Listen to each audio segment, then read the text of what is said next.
Your destination, outer space.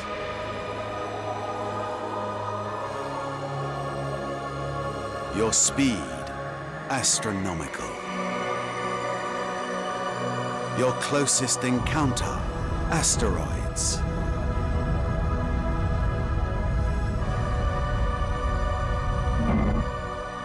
Between the Earth and the Moon lies the adventure.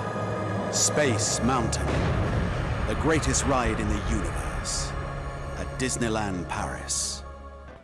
On the 1st of June 1995, just 3 years after the park opened, Space Mountain de la Terre à la Lune was opened. Unlike other Space Mountains, the one in Paris had a steampunk theme to the exterior of the ride, with features of plates and rivets. The ride itself was themed after Jules Verne's novel From the Earth to the Moon, an idea we had never seen before with other Space Mountains.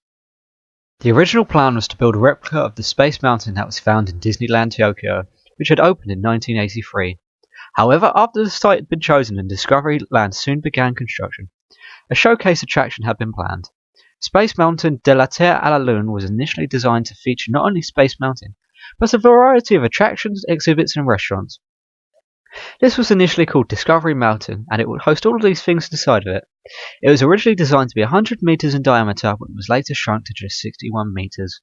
Some of the attractions mentioned earlier, which were supposed to be included but never quite made it due to budget cuts, included an underwater restaurant, a replica of the Horizons ride from Epcot, a Disneyland rail stop, a free-fall ride based off Jules Verne's Journey to the Center of the Earth, a large-scale version of the Nautilus which ended up being outside the attraction, and a walkway linking Cinemagic to the Videopolis dining and stage area.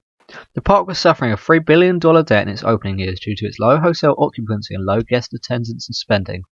As stated earlier, this led to budget cuts, with Discovery Mountain renaming to Space Mountain. Guests would enter the attraction and would follow the queue. The line for the ride featured theming of the Victorian Chamber of the Baltimore Gun Club, and guests would discover plans and drawings of the Columbiad Cannon, which would soon launch them. Shortly after, guests would board copper and bronze trains before being launched in said cannon. During the ride, guests can see a moon with a smiling face. This moon was featured in a 1902 film adaptation of the novel by George Méliès.